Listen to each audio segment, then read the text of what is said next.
is currently a senior special agent for the state of California, supervising a team of special agents that conduct internal affairs investigations. Our second speaker is Chris Carson. Ms. Carson has been a member of the League of Women Voters for over 30 years, serving at all levels of its leadership, including national president. She is a third-generation California native who has taught American history and government at several Southern California colleges. Ms. Carson has been leading the League's redistricting reform efforts, including serving as one of the drafters of the original legislation implementing the Citizens Redistricting Commission. She is currently involved in redistricting reform efforts nationally, working with state and local leagues. Let us begin. Commissioner Fernandez. Thank you, Lynn. That's a lot of pressure saying I have exceptional knowledge, so I'll do my best. Thank you. Now, is it okay if I share my screen for the presentation, or should I just go off of my notes? Yes, I believe you're set up to share your screen. Okay, thank you. Let me see how good I am at this thing. Hold on.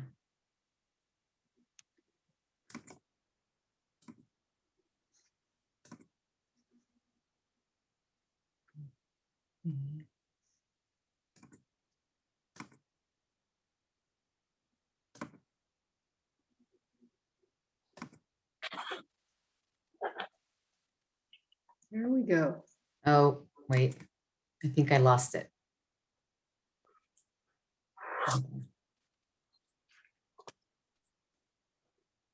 No, you're sharing it. Am I sharing it? Yes. Oh, okay. Okay, I think I'm good. Actually, let me go back. Okay, so thank you, Lynn, for introducing me. I don't think I need to introduce myself. So I'm one of 14, as Lynn mentioned, so thank you so much. Also in my heart is farming, because I've grown up in the farming community. My parents immigrated from Mexico. And my dad was a farm worker, and he settled in Yolo County, that's where I'm from, in a small little town of about 1,000 people. And we grew tomatoes and corn and lots of other agricultural, mainly vegetables, but now it's all vineyards. So it's very different now, but I still live in the same town that I grew up in. I did actually move away for a while and move back. And I think I'm just a small town girl at heart.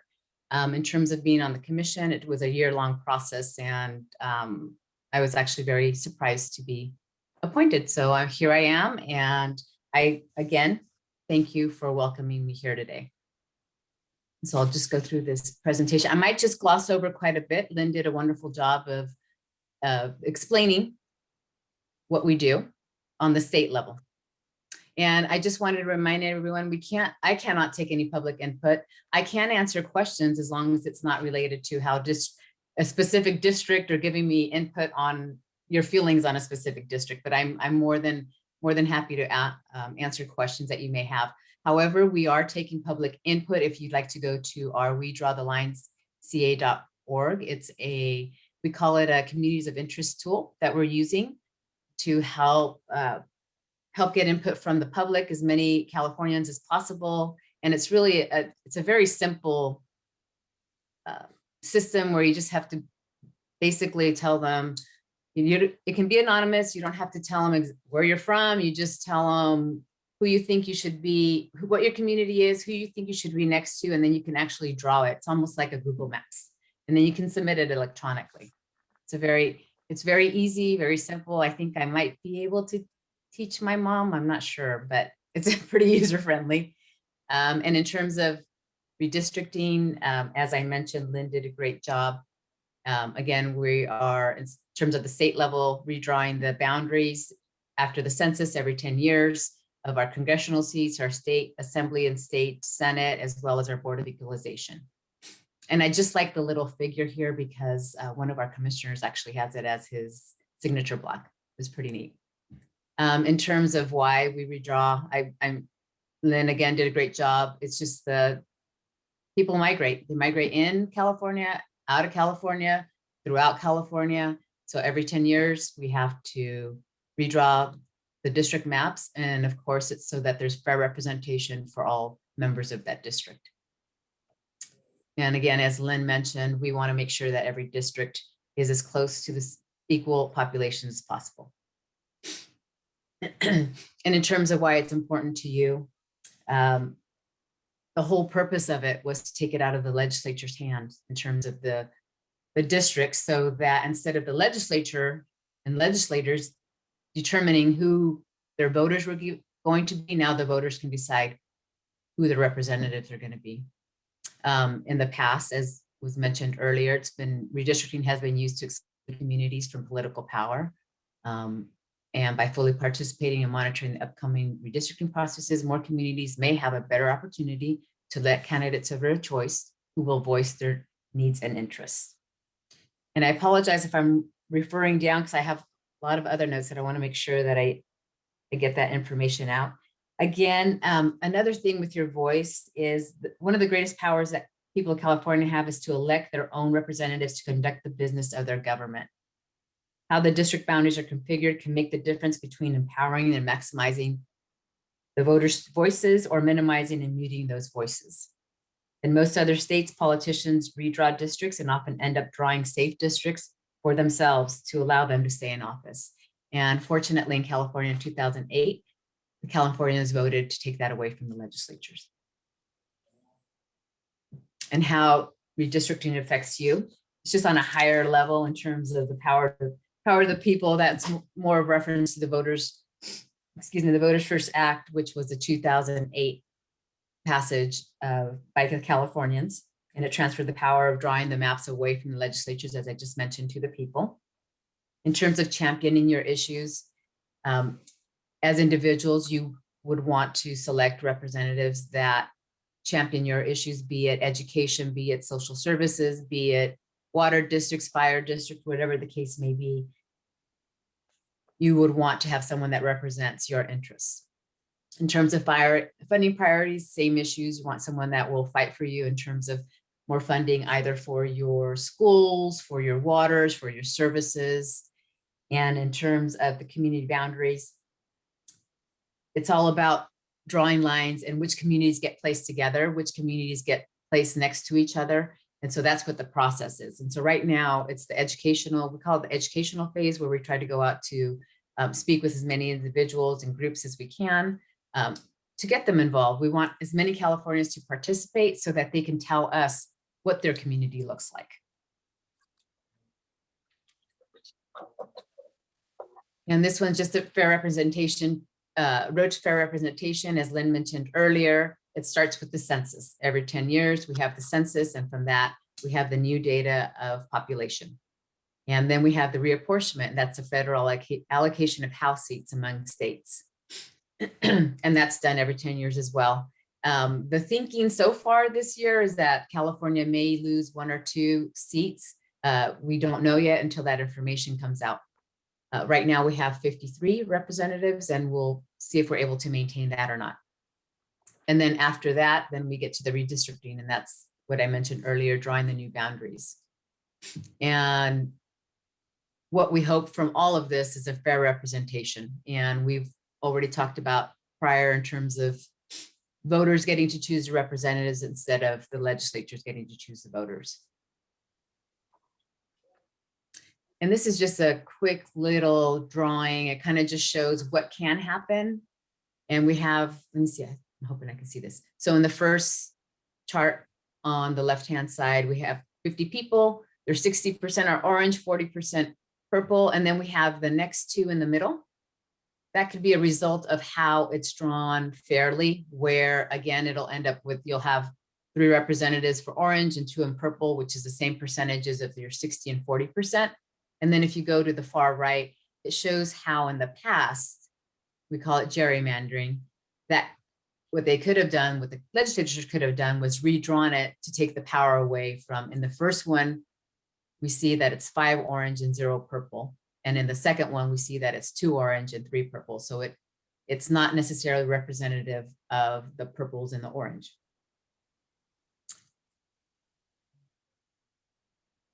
And we are obligated by law to draw lines by this order, by the criteria in this order specifically. The first one, as Lynn mentioned, was equal population. The districts must be of equal population to comply with the US Constitution.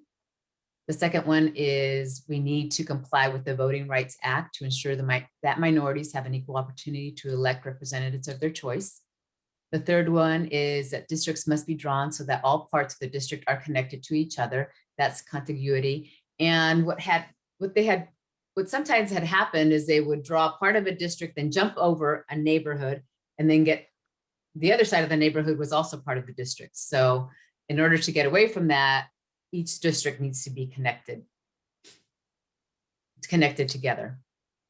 And the fourth criteria is communities of interest. And that's one of the stronger ones that we have in terms of wanting to get feedback from the Californians. And that's where districts must minimize the division of cities, counties, neighborhoods, and communities of interest to the extent possible. So communities of interest are individuals giving us feedback in terms of where they see their community being. Criteria 5 is geographically compact, and districts should be geographically compact such that nearby areas of population are not bypassed for more distant population. And the requirement refers to density, not necessarily the shape. If you look at some other states, their districts are very oddly shaped. So what this is saying is it should relatively be everyone in the district should relatively be in the same area instead of bypassing certain areas to get to other areas. And then the 6th criteria is nesting. And that's where whenever it's practical, 2 Senate districts should be comprised of 2 complete and adjacent assembly districts. And Board of Equalization districts should be composed of 10 complete and adjacent state Senate districts. In addition to all of this, the place of residence of any incumbent or political candidate may not be considered in the creation of a map, and districts may not be drawn for the purpose of favoring or discriminating against an incumbent, political candidate, or political party.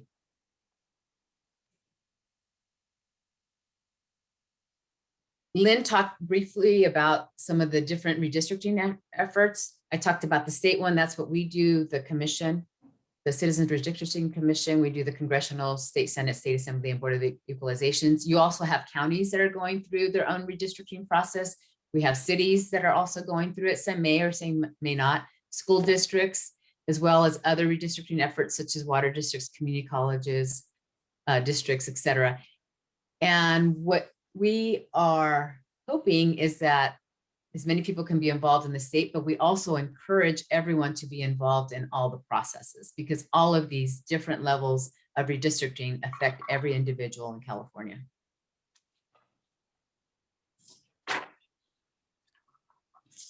I'll just briefly go through the history prior, because we already talked about it prior to 2010, the legislatures drew the line, and then we had Proposition 11, which was a Voter First Act, and then Proposition 20. So that added the drawing of the districts, the criteria to an independent commission. So 2010 was the first year of that independent redistricting commission. Their maps have upheld all of the various litigation, lawsuits that were brought against the maps. So in my opinion, they did a great job. And we hope to continue that effort. And there's some states there that are listed in terms of those others that have independent commissions. And there's also, we just found out at our last meeting, there is currently a proposal to have all states have independent commissions. I'm not sure how far that will get, but that's a great proposal. And we do see that there's more states going towards this independent commission setup, although they're still different. There's one state where they randomly select everyone. They kind of put everyone in the pool that wants to do it and they randomly select them. Others are considered independent because they have legislatures with a mixture of citizens as well. Ours is a true independent commission. Briefly, in terms of the selection process, they started with the state auditor, they are charged with going out probably like a year before the process actually starts. Is they go out and they try to publicize and try to not recruit, but get interest in individuals to sign up or to apply to be a commissioner. And throughout that whole process, it was about a year-long process from the point that I turned in my application to when I was appointed. And it's a lengthy process, and there's the panel of 3 from the state auditors, and they whittle down all the applications, and you finally get to 60. They interview 120, and how it's divided is they're equally divided in 3 groups. One group is Democrats, one group's Republicans, and then one group is neither Republican or Democrat. And so when you got down to your 60, it was 20, 20, and 20. So 20 in each group. And then it went to the legislature. They got to strike people from each party. And so by the time that it got back to the state auditor, the first 8 of the 14 were randomly drawn, like I equate it to like the bingo with the ball. So everyone that was left had a number tied to them, and the first 8, that's how they selected them. But they also kept them in 3 different pools. So they picked 3 Democrats, 3 Republicans, and 2 that were neither a Republican or Democrat. And then of those first 8, they select the final 6. And the reason they do that is they want the 14 to be as representative of California as possible in terms of area, throughout California, in terms of the region, ethnicity, the makeup of the commission, the experiences. And so what you end up at the end are 5 Democrats, 5 Republicans, and 4 that are not Republican or Democrat. And as it turns out, there's 7 from, I would consider Southern California, and 7 from Northern California. And we actually have a really good mixture of different commissioners. We've got a couple of law enforcement, we have a few professors, we have a lawyer, many in the civically minded. Actually, most of us probably are civically minded. A couple of pastors. So it's actually very interesting. The group of 14, and we've only been able to meet, like we're meeting here on Zoom. We haven't been able to meet in person, but so far it's going well. And this is just kind of who we are from throughout California. And Lynn, if you want me to forward this presentation, I can forward it to you as well. I'm not sure. And the PowerPoint, just let me know. And all of this information, including the presentation, it's all on our website. So if you have an opportunity, please visit our website, and all this information is on there. In terms of what we're doing right now, I did mention we're doing this educational piece, and then we will go into our public input meetings. And that's when, right now it'll be via Zoom, where we actually engage with the public, and that's the opportunity that they can give us their input at our meetings. But again, they can also give us their input either through email, either through the communities of interest tool that I referred to earlier. That's an online, they can mail something in. And so that's the bulk of our meeting, will be the public input meetings. Again, please go to our website, and they will have a schedule of all of our meetings. And I just wanted to see if there was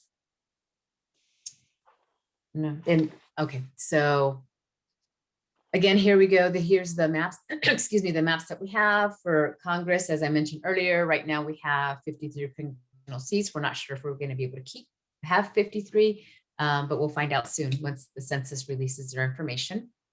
The Senate is 40, that will always be 40. Assembly will always be 80, and Board of Equalization is 4. And the maps below, it just kind of shows an example of Sacramento with the 4 different maps with Congress, Senate, Assembly, and Board of Equalization in terms of where Sacramento would fall.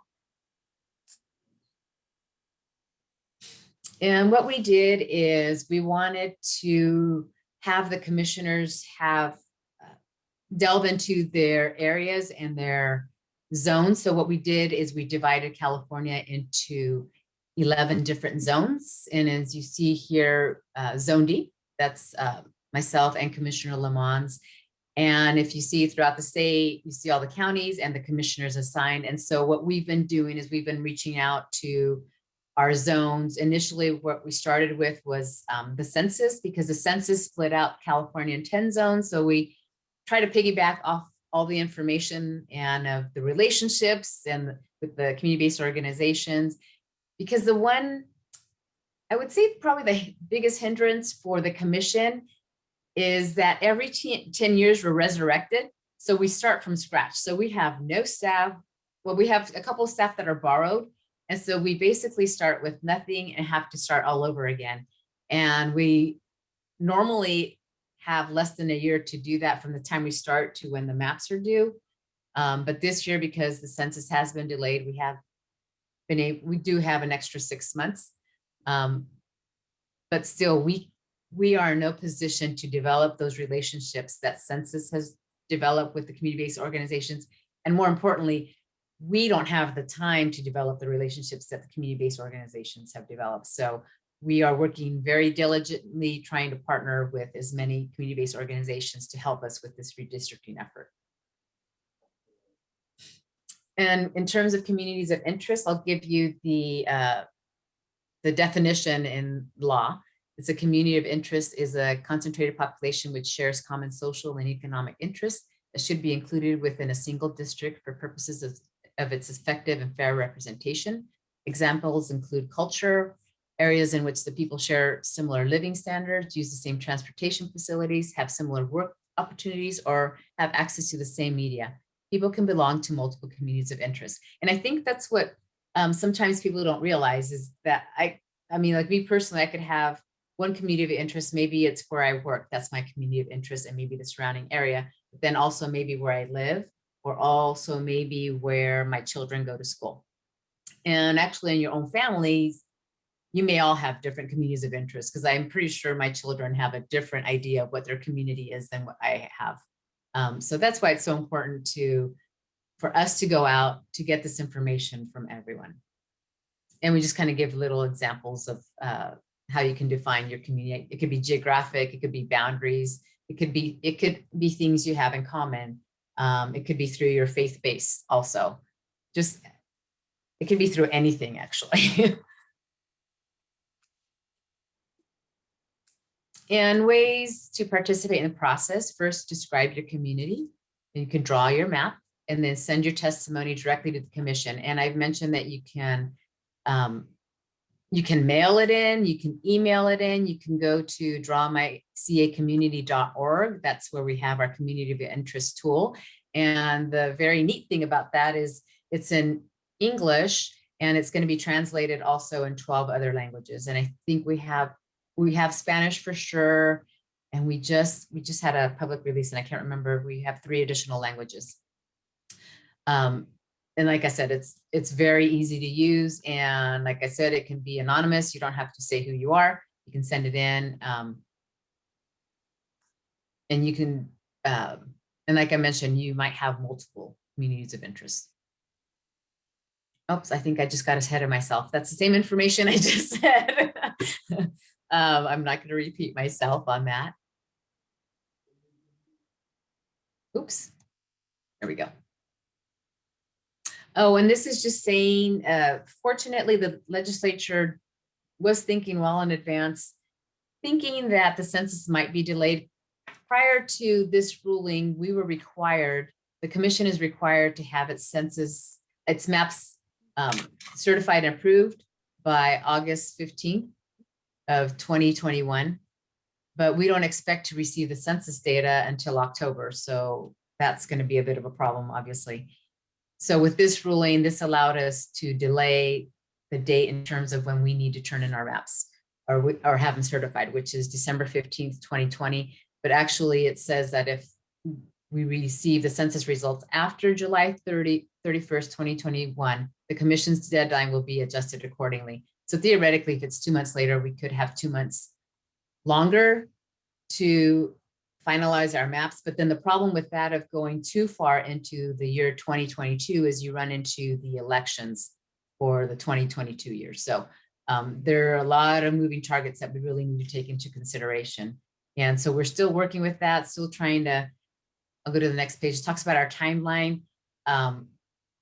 These timelines we're not sure about yet because we have to work with others. We have to work with precincts because we didn't realize that the precincts, they have deadlines too in terms of when they have to have their precinct information. So right now we're showing February 15th, but it could be earlier than that based on the different feedback that we receive from all of those that are involved in the elections for the 2022 year. And again, I can't answer questions about public input, but I can answer any other questions. Again, please visit us as we draw the line.ca.org, and that'll have all the updated information on our meetings. It also has some of our forms, like frequently asked questions and flyers and different information on there. And I think that is it. That's all I've got right now. Okay, well, thank you, Commissioner, very, very much. Are there any questions in the chat for the Commissioner?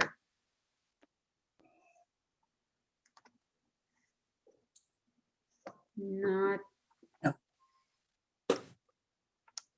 Does not appear there are. Commissioner, thank you very, very much for your presentation this evening. It was absolutely informative and a good start to our delving into this subject for us all. Thank you. Thank you. I believe we have in the chat, we have emails for the Citizens Redistricting Commission, for Legal Women Voters, Placer County, and for the State Legal Women Voters of California. And the question about obtaining the PowerPoint, Commissioner, that you have used, would we go to the Redistricting Commission for that? Yes, I can either forward it to you, Lynn, or you can also go into wedrawthelineca.org. If you go in there into, I believe it's under outreach and it would be under documents. They will have the presentation, but I'm more than happy to forward it to you as well. And just let me know what's easier for you. Okay, well, I think if we leave it, if you would forward it to me, however, members of the general public would need to go to wedrawthelinescal.org. Thank you. Yes. Thank you very much, Commissioner. You Thank are you. more than welcome to stay with us, but we understand your time and your pressure, and we appreciate the time that you have spent with us and our opportunity to meet you. Thank you. Okay. Thank you so much. Thank you, everyone. And I wish you well in your local redistricting efforts as well. Thank you. Thank you. Good evening. Well, you may place questions now in the chat for our next speaker, who is Chris Carson. Ms. So Carson. we're going to have to figure out how to, share the screen. Mm-hmm. Okay, so I'm going to hang on while we deal with this. Okay, my Sure. tech person here is going to help me. Okay. Here, okay.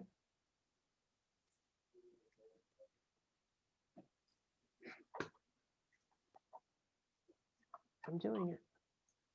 Okay. Now, I just want to, first I want to make it big. Easier to find if you're not going to do all of these things. Okay, what I'm going to do is skip through a number of my things because the commissioners already covered it. So I'm just going to run through here.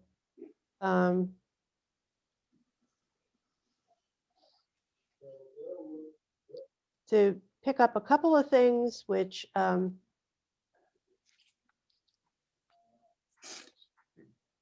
60, all right, 15, okay. All right. What?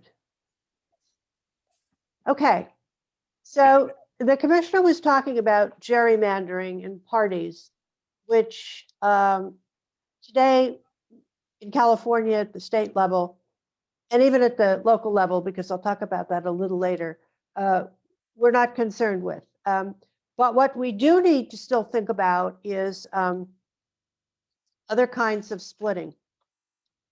So, you know, as we all know, different parts of our population have differing political views, and sometimes they're linked to a party association, and other times they're linked to social and economic characteristics as well as geographic location.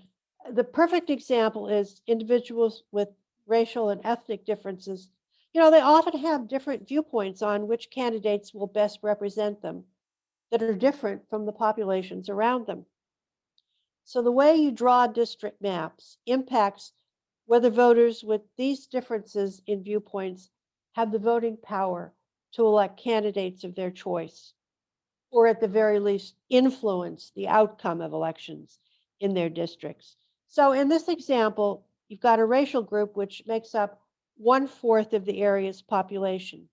If you draw the district lines this way, you got 4 districts, and the racial or ethnic communities make up only 1/4 of nearly each district. So whose voices are heard? And we call this cracking.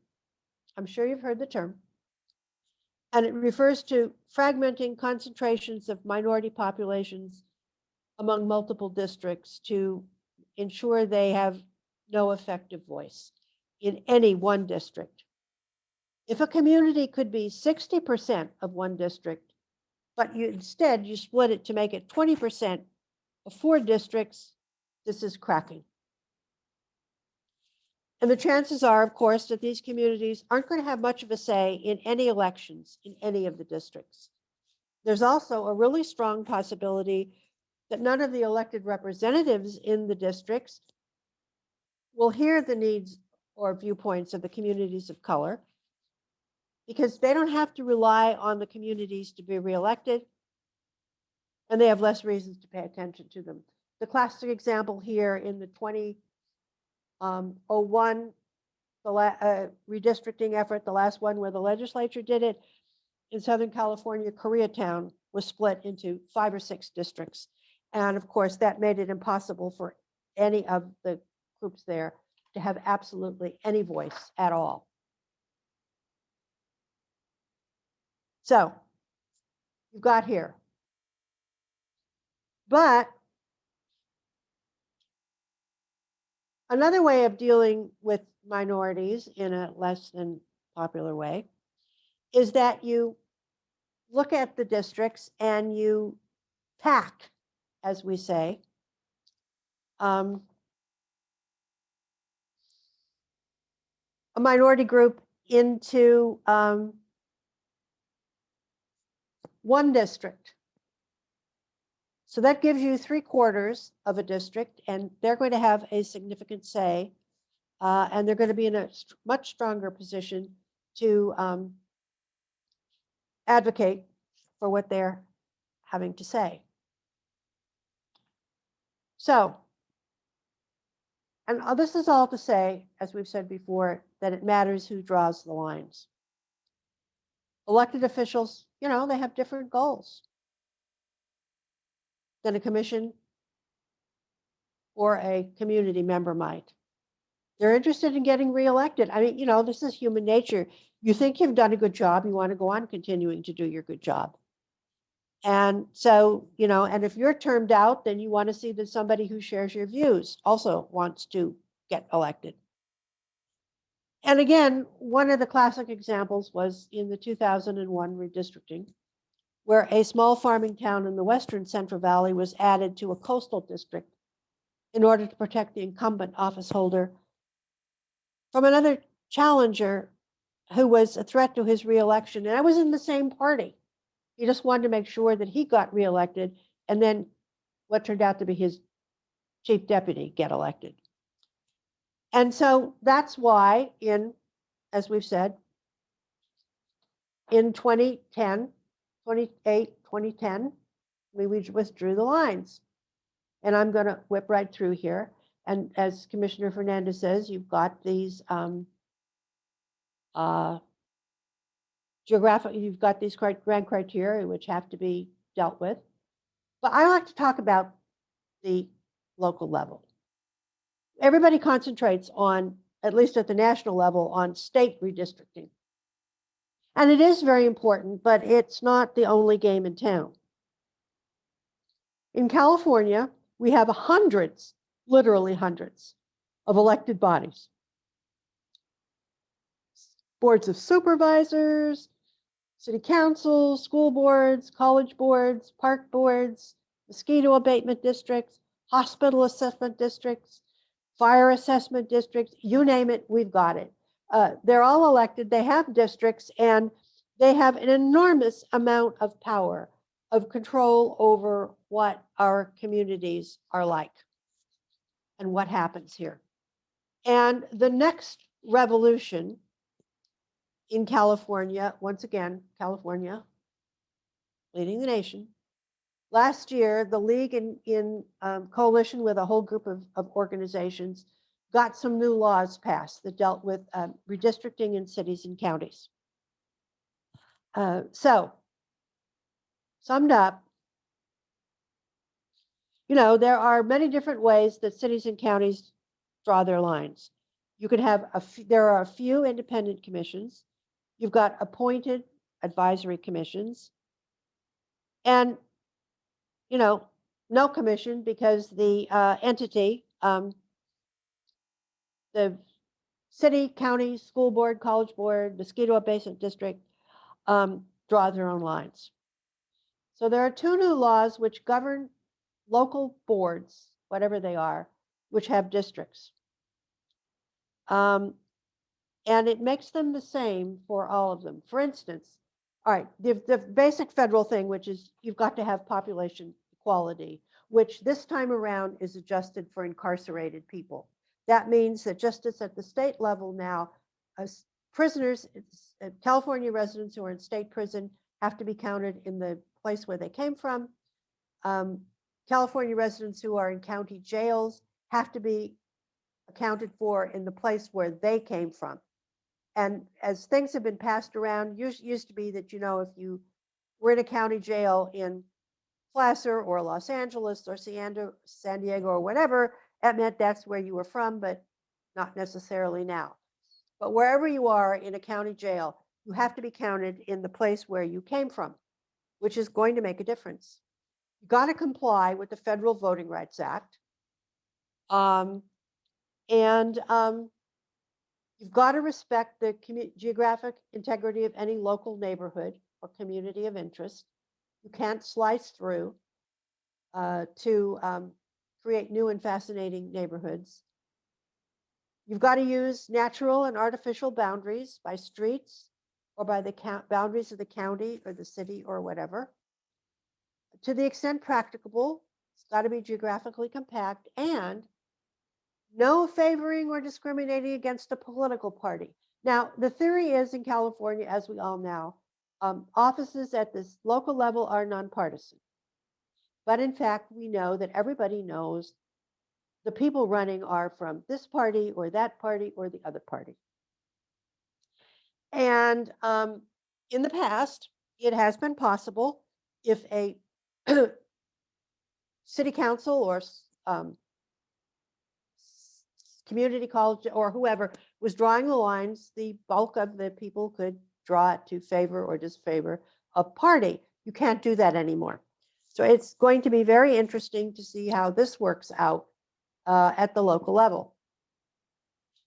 And then there are some really important new laws that have to do with public outreach.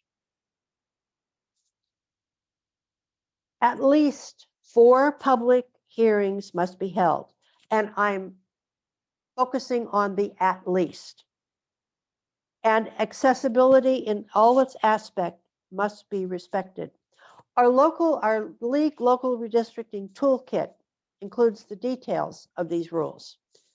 But the important thing for you to remember is that these requirements are the minimum, the floor, not the ceiling, because many local jurisdictions are presenting the 4 hearings as the required number. You have to do 4 public outreach meetings. You can't do anything beyond that, and that's just not so. That's the minimum. So we should be advocating for as many public hearings as are necessary to really give people ample opportunity to give input on their communities of interest. And this is going to be really important because, as Commissioner Fernandez said, we've got this huge delay in the census. And this is, while it's really difficult, it's also an opportunity for commissions, for advisory bodies, for incumbent groups to take the time now to gather community input on neighborhoods and communities of interest. The State Commission is going to be doing just that. They're already planning it. They're not going to sit there and wait for the census data to be delivered to the statewide database, for the statewide database to put it together and then get it out in early October. They are already taking input via the Community of Interest app. They're taking it via submission. They're not going to sit there and wait. The cold hard fact of the matter is that a lot of local entities that are the bodies, the councils, school boards, whatever, they're going to just sit there and wait until the data comes, and then they're going to say, we don't have enough time. We have to do the minimum amount, and so that's it. So that's cities and counties. If you're dealing with, as we were talking about before the meeting got started, like the city of Lincoln or wherever it is, you can and should be pushing the cities and the county, if you have districts, to start taking community input now. There's no reason why they can't be asking people to describe their communities, their neighborhoods. But now we get to the special districts, and we'll look at education districts first, K-12 and community colleges. Whatever I said about cities and counties no longer doesn't apply to education districts. There are very few requirements other than the Brown Act when it comes to redistricting. They've got to have equal population. They've got to respect the federal VRA. Other than that, it is entirely dictated by the incumbents. So it's up to us, the league, the public, to hold their feet to fire, to do the right thing. Our local redistricting toolkit is a great place to start. You can link to the best practices from Asians Advancing Justice. It will give you a thing. Here are the best practices. We know you don't have to do this, but we know you want to do the right thing. And so here are the best practices, and we're going to look to you to put these into effect. And so some of the things you could do, you could visit the websites of the districts, find out when their redistricting starts. If there's no information, ask. Start contacting the elected officials and talk about best practices and reach out to other partners. Publicize these best practices.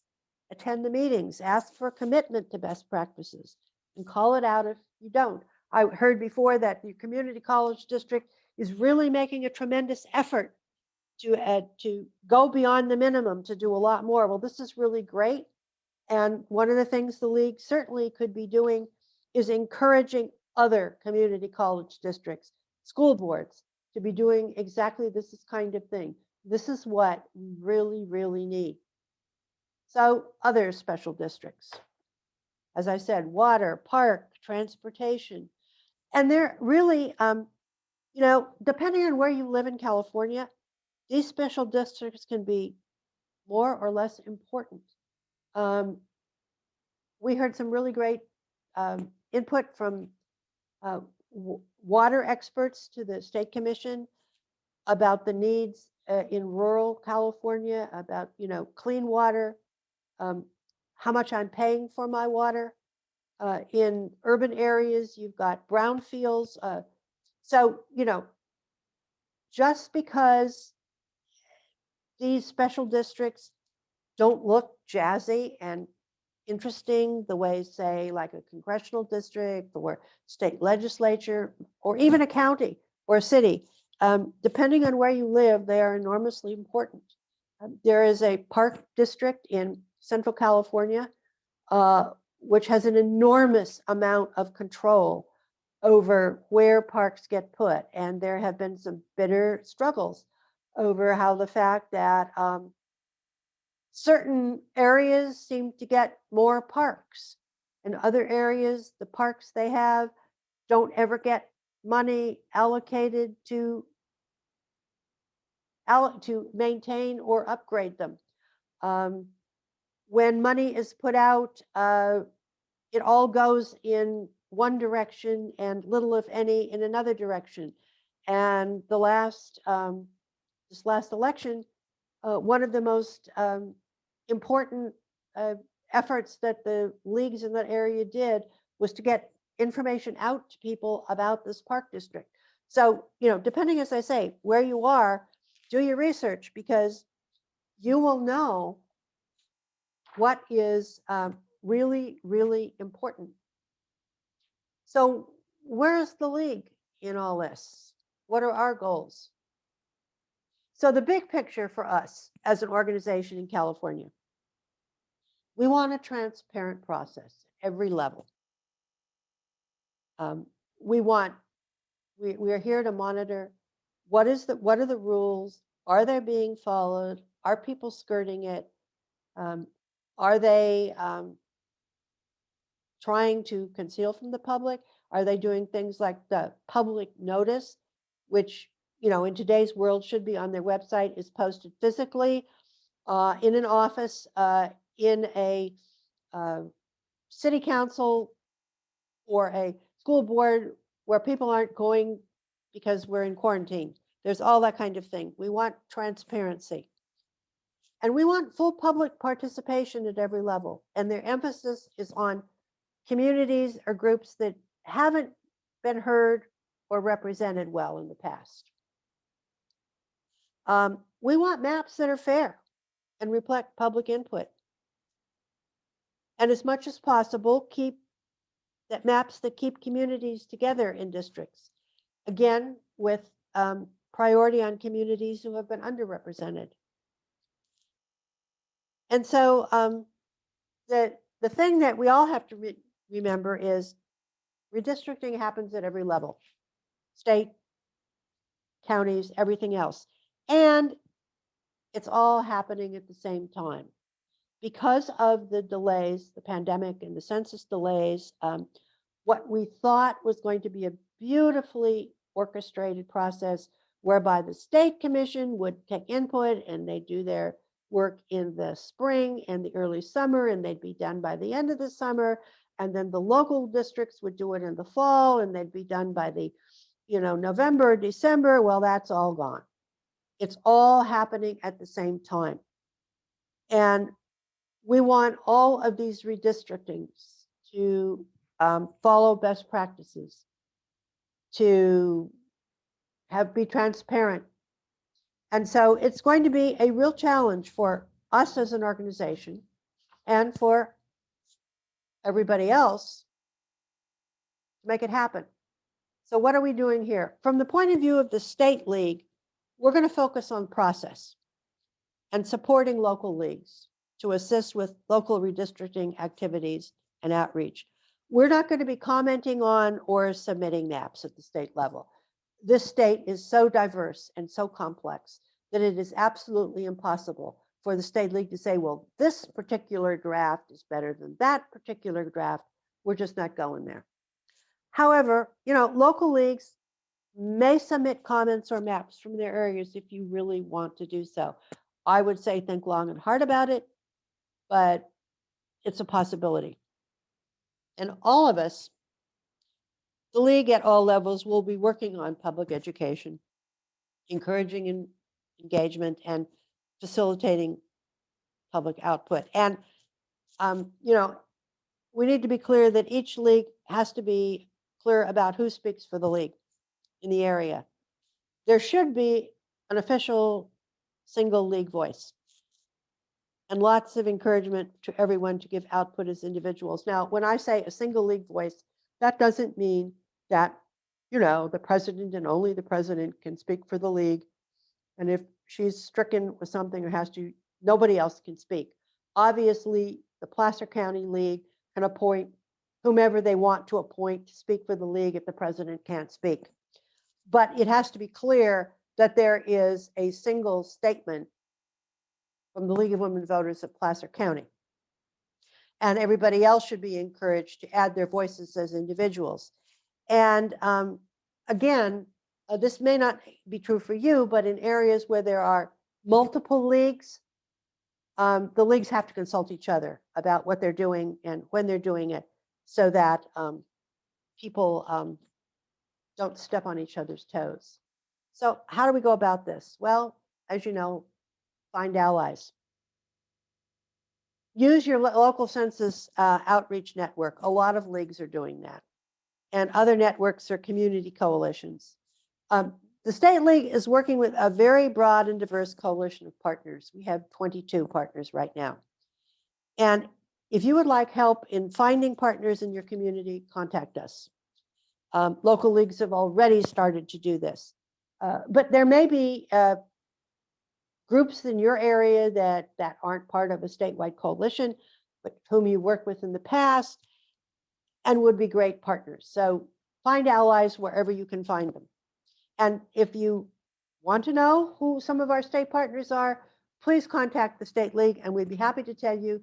And if we've got representatives in your area, we'll be very happy to put you in contact with them. Be creative, try new ideas. Whatever. On this, I will say, for instance, if you're talking about outreach and what channels you use, today we all think about social media.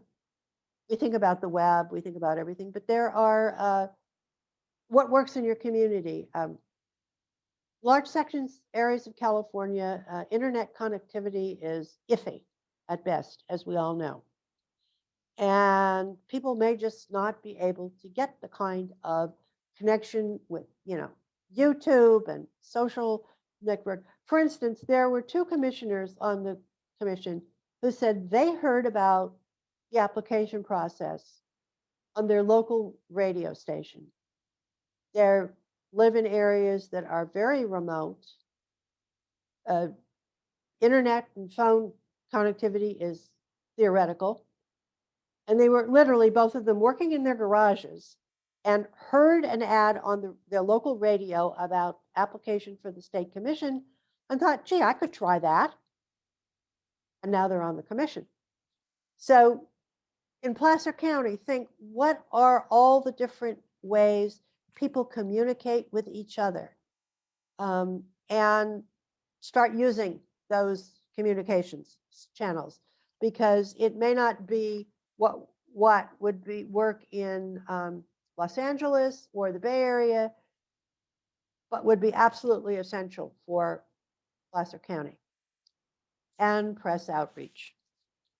Reach out to the media. Where do people get their info? So just outreach. And here, as I say, you'll have to just strategize with the people you work with to figure out the many different ways that you can tell people what's going on and how and why they should get involved and advocate. What do you want to do so that redistricting succeeds? You can advocate for specific neighborhoods or communities of interest, best practices in the process. Ensure that voices of groups who have been underserved in the past are heard and elevated. As the commissioner said, the Community of Interest app, which can be downloaded both to your computer or any smartphone with even a limited data plan, will be available in 12 languages. And people can submit their community of interest in whatever language. Or you don't have to get high tech if you can't do that. You can print out a paper map, Google or Bing or whatever, and using colored markers, draw lines around the streets that define your district, and say what, type out what makes your community what it is, and create a PDF or mail it in, snail mail. The post office will get it there, or testify when public meetings are heard. But then again, be creative and think strategically about what levels are important to your community. What issues matter most in your community? Where are decisions made about these issues? Does the city council or the board of supervisors ignore parts of your community? We have a league in a rather urban area of California, which is focusing on their board of supervisors, because the board draws its own lines and just systematically ignores whole chunks of the county. The districts are drawn in such a way as they just don't need to listen to them. Or, is the school board lacking voices of a part of the community? Or the college board, or the water district, or whatever. Just a strategic look at what's most important, because sometimes it's at the local level where you can make the most district and where you can have the most impact. So on that, I will open it up for questions. And the question monitors can start bringing them out. I've never known a dog that would do that, but this is a member's dog and the dog does it.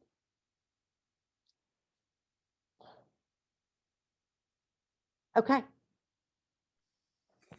Okay, we have one question here that I would like to get out to you. It does go back to the commissioner's presentation, but perhaps you can answer this question, Ms. Carson. So using your Koreatown example, should districts be evenly divided, or should residents be packed into individual sectors? Well, okay.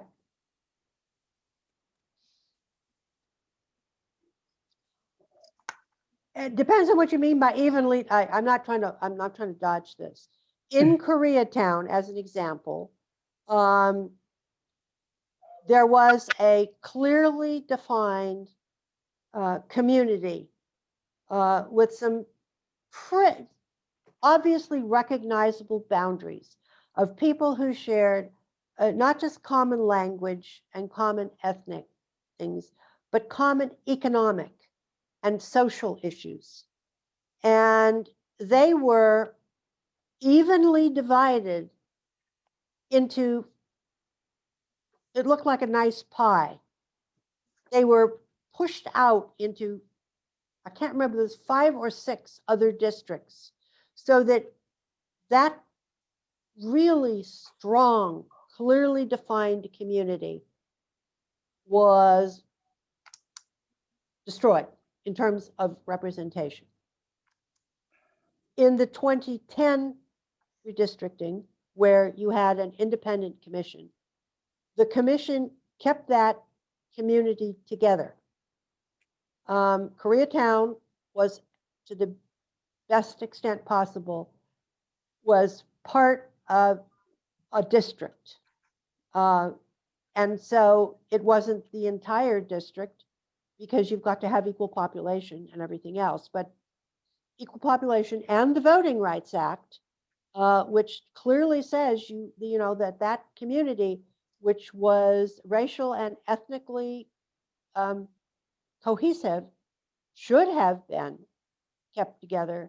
It was kept together, and that community was maintained within one district and gave them a much more powerful voice. Now, there are times when, depending on the kind of district you're drawing, if you're drawing a congressional district or a state senate or assembly district, that it's possible that some part of a district might, a population just because in order to satisfy the criteria, might have to go into another district. But the burden on the commission is to maintain those communities as much as possible. And if they can't be a single district, then you make an effort to put them in with other communities who are like them. And I'm going to give you another example from the 2010 commission. In Los Angeles, there's an area known as Pico Union, which is immigrant, new arrivals.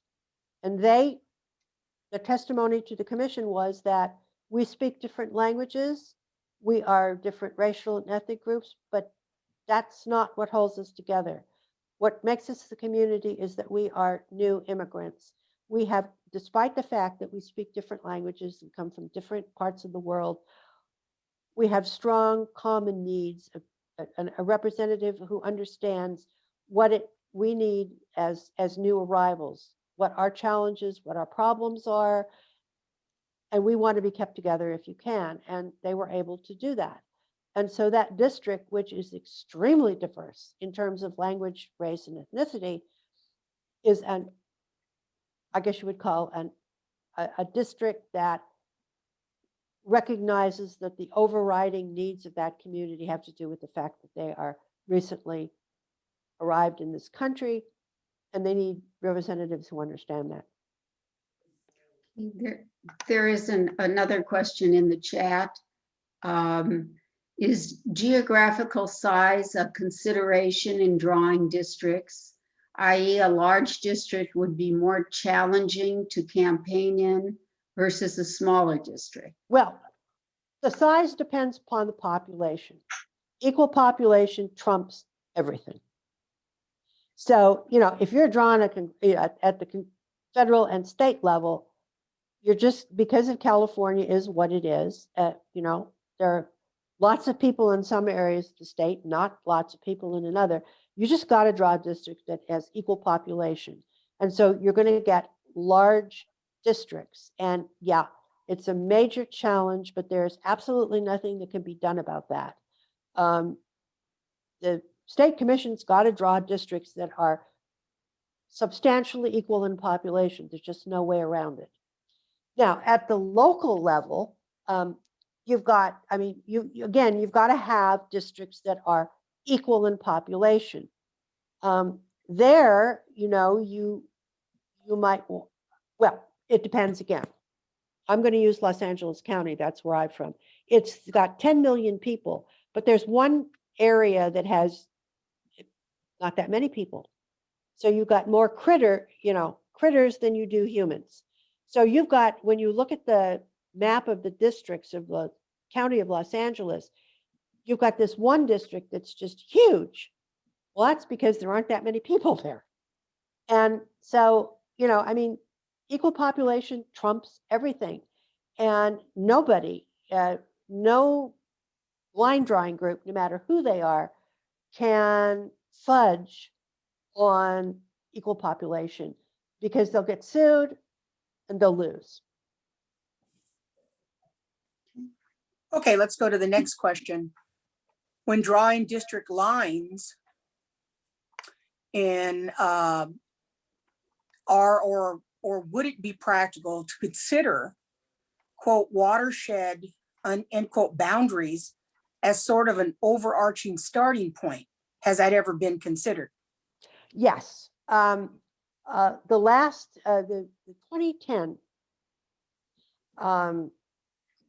state commission got started when they looked at water usage. They had a lot of testimony in certain areas of the state about water usage was this in one and in another, and they put that into consideration. There has been presentations to this commission about just the whole issue of environmental communities of interest. How do you take that into consideration? And there was a special presentation on water. And they talked about the issues, not just water, water usage, watershed, water pollution, justice issues around water quality and water rates. Those are all valid questions. And the commission asked a great many good questions about how they would put that into the mix. So yes, you're going to see, certainly with the state commission, you're going to see serious consideration of those questions. Now, if you're talking about the local, I don't know, but I would think it just depends on the individual. But at the state level, yes, you are going to see even greater focus on water and just general environmental issues. Thank you. Okay, the next question. Is geographical size a consideration in drawing districts, i.e. large district would be more challenging to campaign in versus a smaller district? Well, I think we got that. As We I got said, that. yeah, I mean, nothing trumps equal population. And with Correct. today's computer stuff, you can't, in the past you could fudge, you can't fudge now.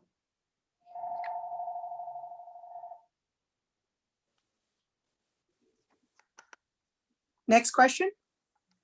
Okay. Are there any exceptions to city councils to continue to elect at-large representatives? Would it be accurate to say that all incorporated towns or cities in Placer County must elect representatives via district? No, that's up to, unless you're challenged by some kind of voting rights thing. I mean, that's a decision that is up to the towns.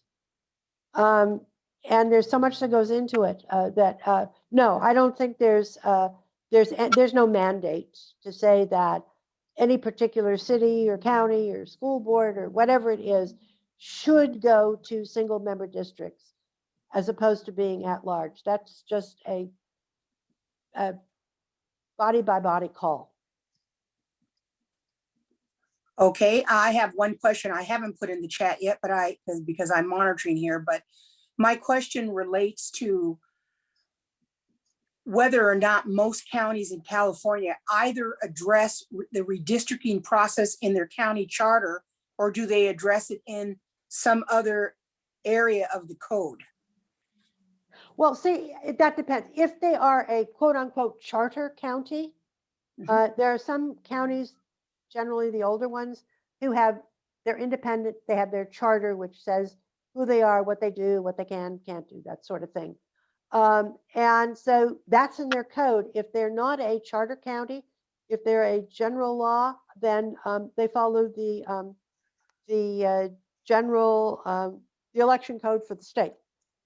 Oh, okay. Yeah. Got So, you could just go there and check, but no matter who they are, okay, let me put it this way. If they're a charter county, then they may have their own, some of their own regulations, which would be in effect. Same thing with cities, but no matter what they are, there are those new laws that I talked about, which they must adhere to. Kicking and screaming, maybe, but they must adhere to them.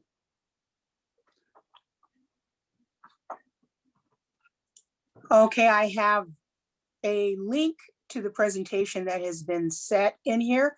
I see no more chat questions. Are there any more that we haven't seen in the chat at this moment?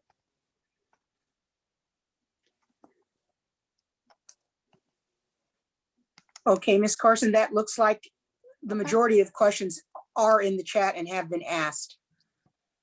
There is one more question. There is, yes. Will the local city level redistricting commissioners be taking into consideration voter data or just census data? Good question. Census data. Okay, thank you. As Commissioner Fernandez says, the state commission, it's census data. And in California, you're counting everybody, not just voters, okay? Yes. There are states which are only going to count registered voters or citizens, not in California. The census counts everybody. And so we count everybody when we're drawing districts. I haven't heard of any local district that is going to do anything different. And if you do, please let us know immediately, because that's a serious issue. And we would want to bring legal thing involved.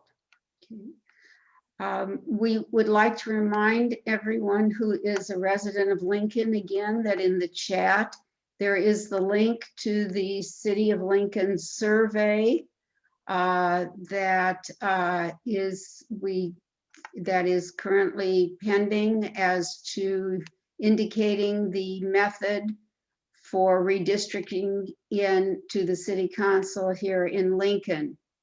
So please participate in that survey. The city council needs your direction. I believe then we have come to the end of our presentation this evening. I would like to thank you for attending and participating in this educational forum on understanding redistricting and how it affects you. Tonight's program has been recorded and will be posted on the League of Women Voters Placer County website, as well as on Facebook. The addresses are also in the chat. And the League of Women Voters of Placer County invites you to join our league in working to promote an active and informed electorate. Stay safe and good evening. Thank you.